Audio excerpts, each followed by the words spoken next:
À la remise de diplôme de ma fille, ma femme a déclaré « J'en ai fini de vivre avec toi ». Son petit ami était assis avec notre famille. La pièce est devenue silencieuse. J'ai eu un sourire en coin et j'ai dit « Merci d'être franche ». Avant de partir, je lui ai donné une enveloppe. Quand elle l'a ouverte, elle a perdu la tête. Tyler vient à la remise de diplôme avec nous. Je m'appelle Nathan Cole, j'ai 47 ans. Je suis conseiller financier à Charlotte depuis 23 ans. J'ai bâti un cabinet solide en aidant des familles à planifier leur avenir. Je n'aurais jamais pensé devoir planifier le jour où ma propre femme me poignarderait dans le dos. Lindsay a dit ça comme si elle annonçait le menu du dîner, debout dans notre cuisine, une tasse de café à la main, sans même me regarder. Elle a balancé ça comme si c'était la chose la plus naturelle du monde. Tyler, ai-je répété. Ton coach personnel. Il est devenu un bon ami de la famille. Notre famille. Les mots sonnaient faux. Vraiment faux. J'observais les choses changer depuis des mois. Des petits changements qui, additionnés, formaient quelque chose de plus grand. Lindsay avait commencé à s'entraîner 5 fois par semaine au lieu de 3. De nouveaux vêtements étaient apparus dans son placard, des choses chères que je ne me souvenais pas qu'elle ait achetées. Elle disparaissait pendant des heures le week-end, prétextant des courses qui prenaient autrefois 30 minutes. La remise de diplôme d'Isabella est un événement familial, ai-je dit. Tyler fait partie de la famille maintenant. Elle m'a enfin regardé en le disant. Il y avait quelque chose de froid dans ses yeux, que je n'avais jamais vu auparavant, comme si elle me mettait au défi de faire une scène. Je n'ai pas mordu à l'hameçon. J'ai simplement hoché la tête et je suis sorti vers ma camionnette. Assis dans l'allée, j'ai sorti mon téléphone et j'ai parcouru nos relevés bancaires. Rien d'inhabituel. Les cartes de crédit semblaient normales aussi, mais ça ne voulait pas dire grand-chose. Lindsay était intelligente. Si elle préparait quelque chose, elle serait prudente. La remise de diplôme était dans 3 semaines. Isabella avait travaillé d'arrache-pied pour obtenir son diplôme en administration des affaires. 4 ans à l'université de Caroline du Nord, maintenant une moyenne de 3,8 tout en travaillant à temps partiel. Elle méritait mieux que le drame qui se préparait entre ses parents. J'ai démarré la camionnette et je suis allé à mon bureau. J'avais une réunion avec la famille Henderson au sujet de leur planification de retraite. Des choses simples, mais assis en face d'eux, à les regarder se regarder après 35 ans de mariage, quelque chose s'est tordu dans mes entrailles.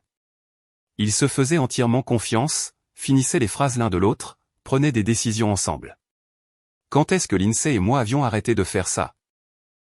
De retour à la maison ce soir-là, je l'ai trouvée au téléphone dans la chambre, porte fermée.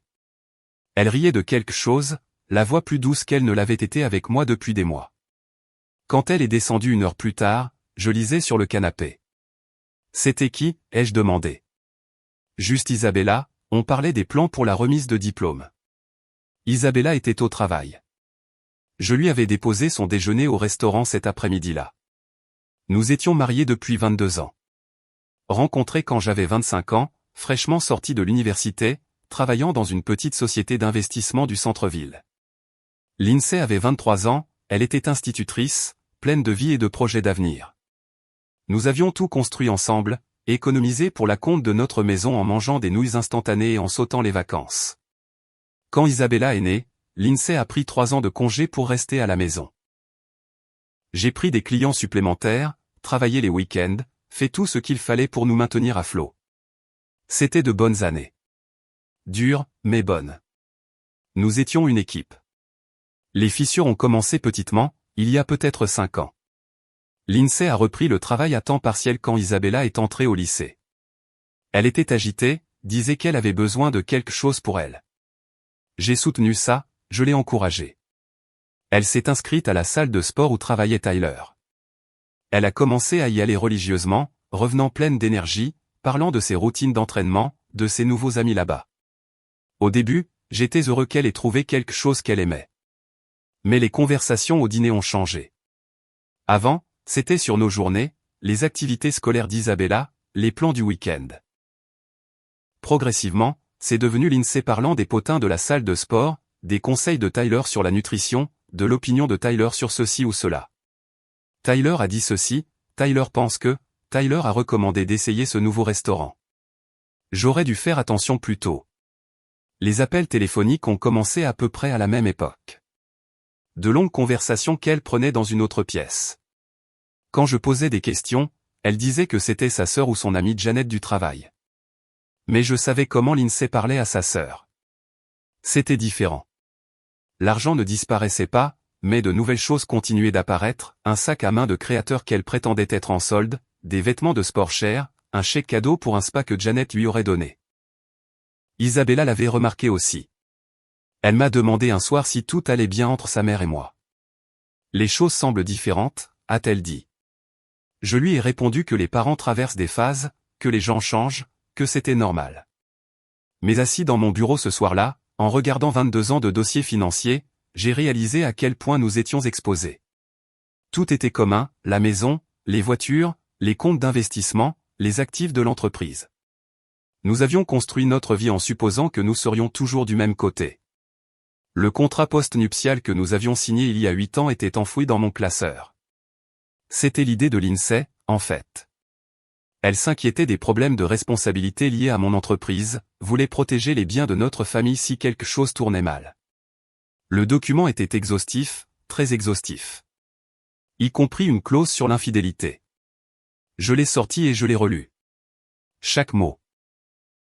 Puis, j'ai passé quelques appels. La confirmation est arrivée un mardi matin. J'examinais les portefeuilles des clients quand mon téléphone a vibré. Un SMS d'un numéro que je ne reconnaissais pas. Une photo en pièce jointe. Lindsay et Tyler dans un restaurant d'hôtel du centre-ville. Pas assis l'un en face de l'autre comme des amis. Assis côte à côte, sa main sur sa cuisse, sa tête sur son épaule. Le message disait « Je pensais que vous devriez savoir. La sécurité de l'hôtel a plus d'infos si besoin. » J'ai fixé la photo pendant 10 minutes. Puis j'ai appelé le numéro. C'est Kevin Walsh. Je travaille à la sécurité du Marriott du centre-ville. Votre femme est une habituée ici depuis environ 4 mois. Toujours la même chambre, toujours avec le même type. Pourquoi me dites-vous ça? Mon frère a vécu la même chose. J'aurais aimé que quelqu'un le lui dise plus tôt. Je l'ai remercié et j'ai raccroché. Le plus étrange, c'est que je n'étais pas en colère. Pas encore. Je ressentais autre chose. Du soulagement, peut-être. Comme si j'avais retenu mon souffle pendant des mois et que je pouvais enfin expirer. Au moins, maintenant, je savais. Je suis rentré tôt et je me suis assis dans ma camionnette, dans l'allée.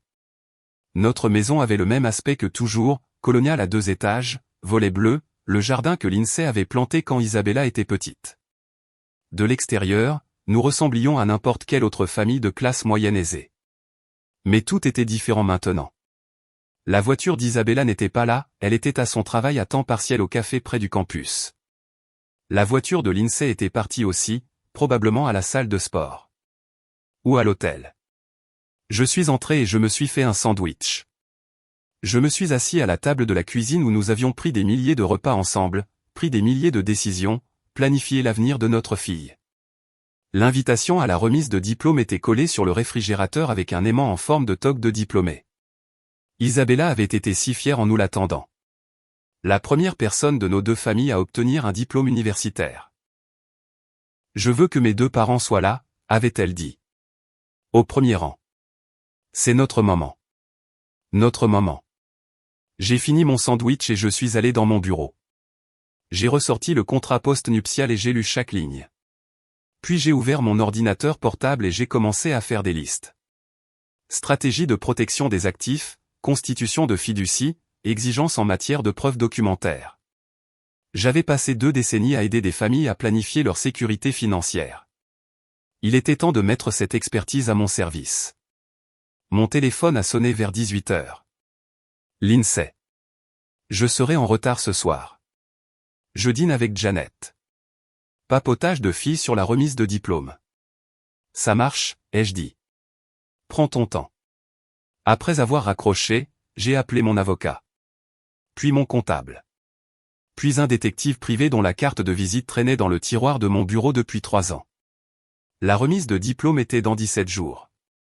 J'avais du travail. J'ai décidé de tâter le terrain 2 semaines avant la remise de diplôme. Conversation décontractée autour du café du matin. Je pensais aux places pour la remise de diplôme, ai-je dit. Peut-être que Tyler devrait s'asseoir avec sa propre famille au lieu de la nôtre. Pour faire simple. La tasse de café de l'INSEE s'est arrêtée à mi-chemin de ses lèvres. Qu'est-ce que tu insinues?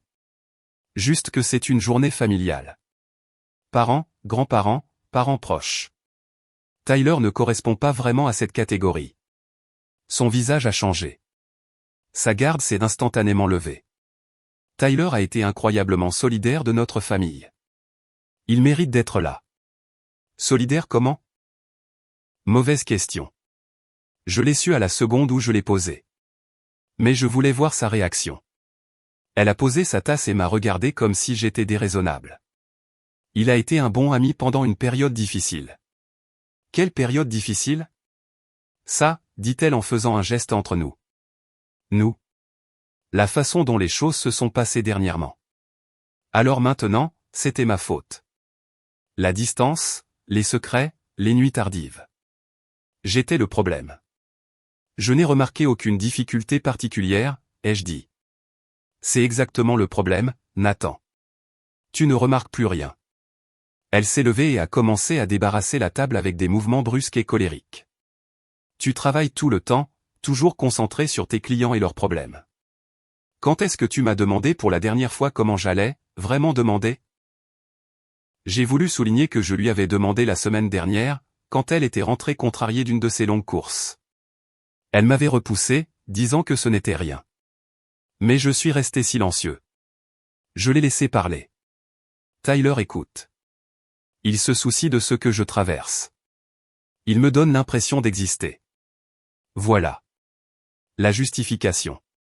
La façon dont elle réécrivait notre histoire pour se faire passer pour la victime et lui pour le héros. Donc il vient à la remise de diplôme, ai-je dit. Oui. Et si ça te dérange, tu devrais peut-être réfléchir à pourquoi. Elle a attrapé son sac et s'est dirigée vers la porte. Je vais à la salle de sport. Ne m'attends pas ce soir, Tyler et moi dînons après ma séance. La porte a claqué derrière elle. Je suis resté assis à la table de la cuisine pendant une autre heure, buvant du café et réfléchissant. Puis j'ai appelé Kevin Walsh à l'hôtel. J'ai besoin de copies de tout ce que vous avez, ai-je dit. Dossier de l'hôtel, vidéosurveillance, reçu de carte de crédit. Tout. C'est beaucoup de documents. Ça pourrait prendre quelques jours à compiler. L'argent n'est pas un problème. J'ai besoin que ce soit complet et légal. Admissible au tribunal si nécessaire. Je comprends. Donnez-moi une semaine. Cet après-midi-là, j'ai rencontré mon avocat, James Morrison. Nous nous connaissions depuis 15 ans. Il s'était occupé de la constitution de mon entreprise, de nos testaments, du contrat post-nuptial. C'est un document solide, dit-il en examinant l'accord. Si vous pouvez prouver l'infidélité, elle renonce à toute prétention sur les actifs de l'entreprise, les comptes d'investissement, et même la pension alimentaire pour conjoint. Et la maison? Propriété commune acquise avant l'accord. Elle aurait droit à la moitié, mais vous pourriez forcer une vente. Et si je déplaçais des actifs avant de déposer la demande?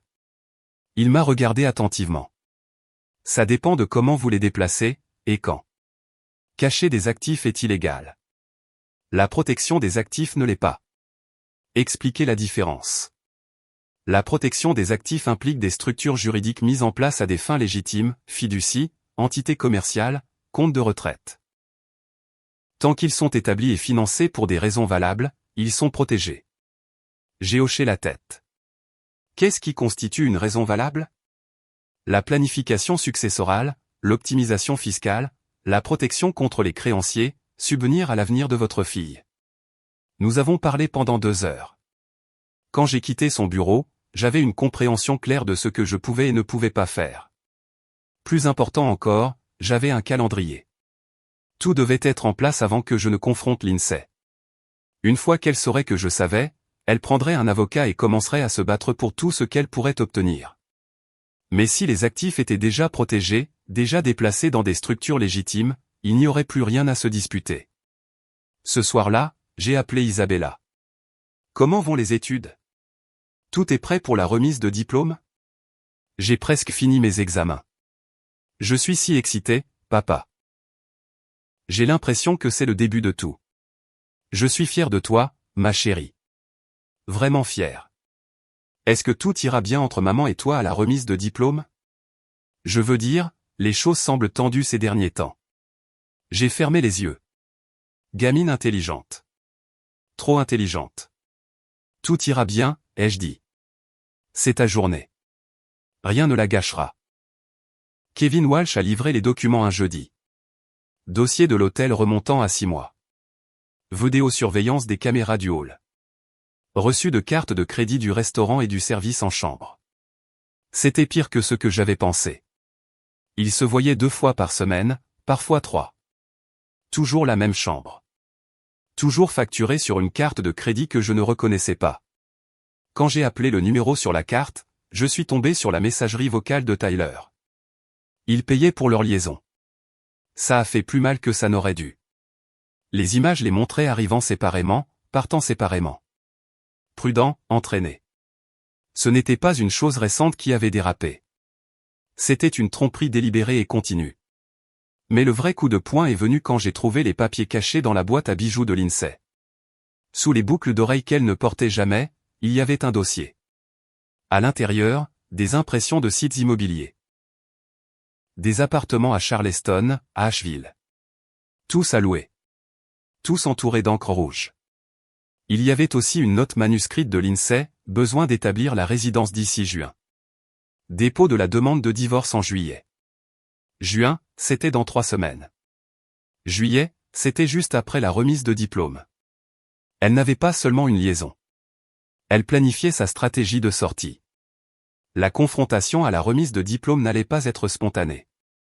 Elle allait être calculée. Je me suis assis sur le bord de notre lit, tenant les papiers, comprenant pour la première fois à quel point je m'étais fait manipuler. L'abonnement à la salle de sport, les nouveaux vêtements, le changement de personnalité. Tyler n'était pas seulement son amant. Il était son plan de transition. Et j'étais censé être la victime surprise quand elle annoncerait qu'elle partait. Mon téléphone a sonné. Lindsay. Je serai encore en retard ce soir. Tyler m'aide à planifier quelque chose de spécial pour la remise de diplôme d'Isabella. Quel genre de spécial? Une surprise. Tu verras. J'en étais sûr. Après qu'elle ait raccroché, j'ai appelé mon comptable. Robert, j'ai besoin de créer une fiducie. Une fiducie éducative pour Isabella. Transférer certains actifs à des fins fiscales. Quel genre d'actifs? Portefeuille d'investissement, quelques intérêts commerciaux, peut-être un transfert de propriété. C'est un mouvement important, Nathan. Une raison particulière pour le calendrier? Planification successorale. Je veux mettre les choses en ordre alors qu'Isabella commence sa vie d'adulte. Ce n'était pas un mensonge. Pas exactement. Nous nous sommes rencontrés le lendemain matin. Robert avait préparé les documents pendant la nuit. Une fiducie éducative irrévocable avec Isabella comme seule bénéficiaire. Je serais le fiduciaire jusqu'à ses 30 ans, mais les actifs lui appartenaient. Cela protège les fonds des créanciers, des divorces, des poursuites judiciaires, a expliqué Robert. Une fois que vous transférez des actifs dans la fiducie, ils ne font plus partie de votre patrimoine personnel. Et la maison? Vous pourriez transférer votre moitié à la fiducie, laissant votre femme avec ses 50%. Mais elle ne pourrait pas forcer une vente sans le consentement de votre fille en tant que bénéficiaire de la fiducie. J'ai signé les papiers cet après-midi-là. J'ai transféré 60% de notre portefeuille d'investissement dans la fiducie. Ma moitié de la maison. 2 propriétés locatives que nous possédions. Les comptes de l'entreprise. Sur le papier, je venais de donner à ma fille 3,2 millions de dollars. En réalité, je venais de m'assurer que Lindsay n'obtiendrait rien. Ce soir-là, elle est rentrée excitée. La surprise de la remise de diplôme se met parfaitement en place, dit-elle. Tyler a été si utile pour la planification. J'en suis sûr. Elle m'a regardé étrangement. Tu sembles différent ces derniers temps. Plus détendu. J'ai juste hâte au grand jour d'Isabella. Ça va être parfait. Un nouveau départ pour tout le monde. Elle n'avait aucune idée à quel point elle avait raison. La dernière semaine avant la remise de diplôme, j'ai mis les dernières pièces en place. Lundi matin, j'ai appelé Kevin Walsh une dernière fois. J'ai besoin d'une déposition de témoin. Quelqu'un qui peut témoigner de ce qu'il a observé si cela va au tribunal. Déjà préparé, dit-il. Date, heure, numéro de chambre. Je suis dans la sécurité depuis 12 ans. Je sais ce dont les avocats ont besoin. Mardi, j'ai rencontré la détective privée, Hélène Torres. Professionnelle, minutieuse, chère. J'ai besoin de documentation sur leurs apparitions publiques ensemble, ai-je dit. Restaurants, événements, partout où ils auraient pu être vus en couple. Sur quelle période? 6 mois. Tout ce que vous pouvez trouver. Photographie, déposition de témoins, relevé de carte de crédit. Tout. Elle m'a remis un rapport préliminaire cet après-midi-là.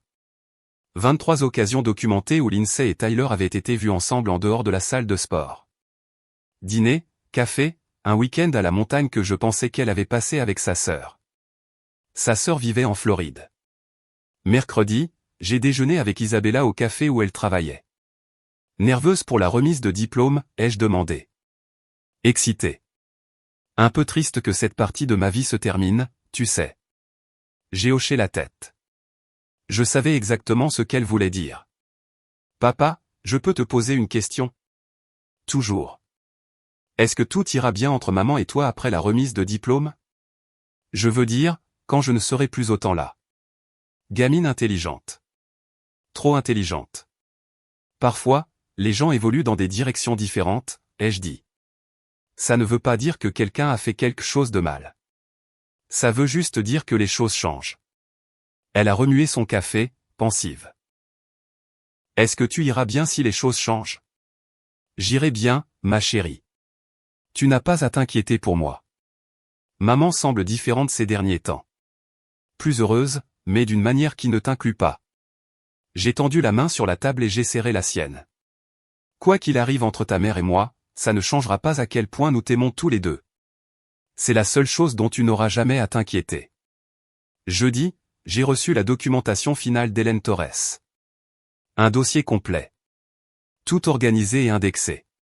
Dossier de l'hôtel, vidéosurveillance, déposition de témoins, dossier financier. J'ai tout mis dans une enveloppe craft et je l'ai scellé. Vendredi matin, Lindsay était pratiquement rayonnante. Demain, c'est le grand jour, dit-elle. J'ai hâte que tu vois la surprise. Devrais-je m'inquiéter? Elle a ri. Vraiment ri. Tu pourrais être choqué, mais je pense qu'au final, tu seras soulagé. Soulagé. Nous faisons semblant tous les deux depuis un moment, Nathan. Demain, on arrête de faire semblant. Elle m'a embrassé sur la joue. La première fois qu'elle le faisait depuis des mois. Tyler passe me prendre dans 1 heure. On va finaliser la surprise. Après son départ, j'ai traversé notre maison une dernière fois. 20 ans de souvenirs dans chaque pièce. Les photos de bébé d'Isabella sur la cheminée, les vacances en famille documentées dans des cadres le long du couloir. Les matins de Noël, les anniversaires, les dimanches ordinaires qui avaient semblé parfaits à l'époque. C'était une belle vie. Ça avait été une belle vie. Mais elle se terminait. Demain. J'ai appelé mon avocat une dernière fois. Tout est en place, a dit James.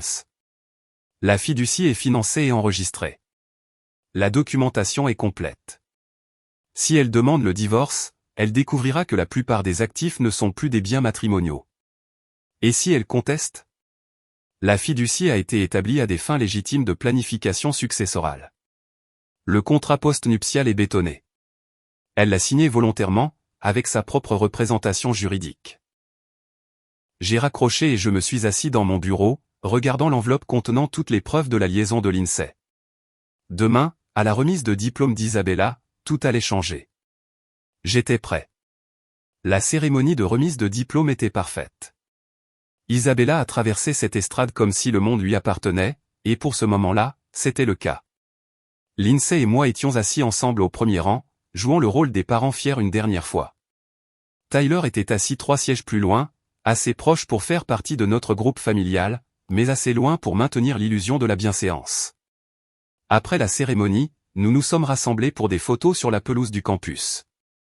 Famille élargie, grands-parents, cousins, tout le monde voulait des photos avec Isabella. C'est à ce moment-là que Lindsay a agi.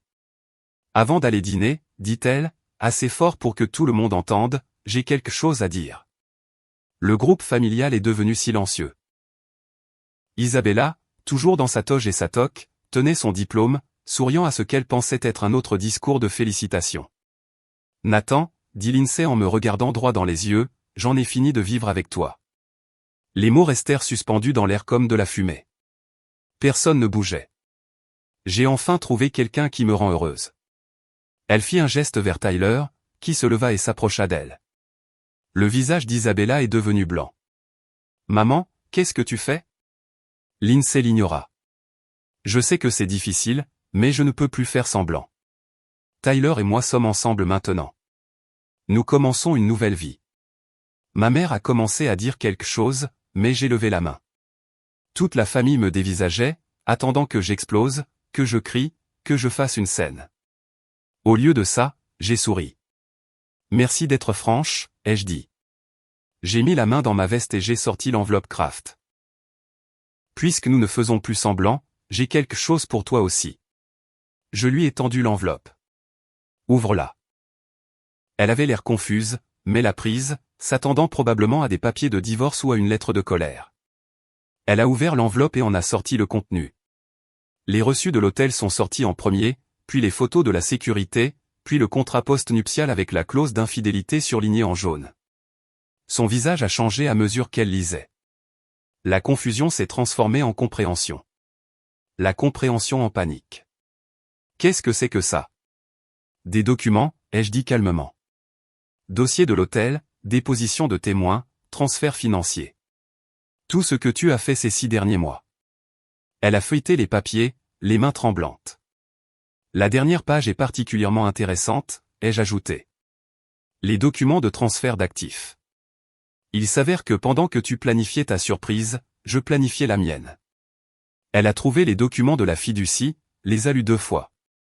Tu ne peux pas faire ça. Déjà fait. Tout est au nom d'Isabella maintenant. Les investissements, les propriétés locatives, ma moitié de la maison. Tout est protégé. Tyler s'est avancé. Qu'est-ce que ça veut dire? Je l'ai regardé pour la première fois de la journée. Ça veut dire que la femme avec qui tu commences une nouvelle vie vient de perdre l'accès à 3,2 millions de dollars. Lindsay a consulté 3 avocats différents au cours des 2 semaines suivantes. Ils lui ont tous dit la même chose. Le contrat post-nuptial était valide, les transferts d'actifs étaient légaux, et elle n'avait aucun motif pour contester l'un ou l'autre. Elle a gardé la maison, sa voiture et sa pension d'enseignante. Tyler a disparu le lendemain de sa première rencontre avec un avocat. Isabella et moi avons dîné le mois suivant dans son restaurant préféré. Es-tu en colère contre maman? A-t-elle demandé. Non, ai-je dit, et je le pensais. Déçu, mais pas en colère. Es-tu en colère contre toi-même? C'était une question plus difficile. Peut-être pour ne pas l'avoir vue plus tôt. Pour avoir laissé ça durer aussi longtemps. Penses-tu que tu sortiras à nouveau avec quelqu'un un jour? Quand je serai prêt. Elle a tendu la main sur la table et a serré la mienne. Je suis fier de toi, papa. Pour la façon dont tu as géré tout ça. Tu aurais pu rendre les choses sordides. Ta journée de remise de diplôme t'appartenait. Pas à nos problèmes. N'empêche. Tu as gardé ta dignité. Ça compte. 6 mois plus tard, j'ai déménagé dans une maison plus petite de l'autre côté de la ville. J'ai gardé mon entreprise, mes clients, ma routine. Lindsay a déménagé à Charleston avec un autre coach personnel qu'elle a rencontré dans un studio de yoga. Isabella a commencé ses études supérieures à l'automne. La fiducie que j'avais créée a tout payé et continuerait à subvenir à ses besoins longtemps après mon départ. Parfois, je passe devant notre ancienne maison. Les nouveaux propriétaires l'ont peinte en jaune et ont installé une piscine. Elle a l'air heureuse. La tromperie et le jeu de faux-semblants ne me manquent pas. Marcher sur des œufs ou me demander ce que Lindsay faisait vraiment quand elle disait qu'elle faisait des courses ne me manque pas.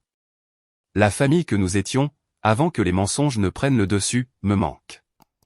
Mais cette famille avait disparu bien avant le jour de la remise des diplômes. Certaines fins ne sont pas des tragédies. Parfois, c'est juste la vérité qui finit par vous rattraper.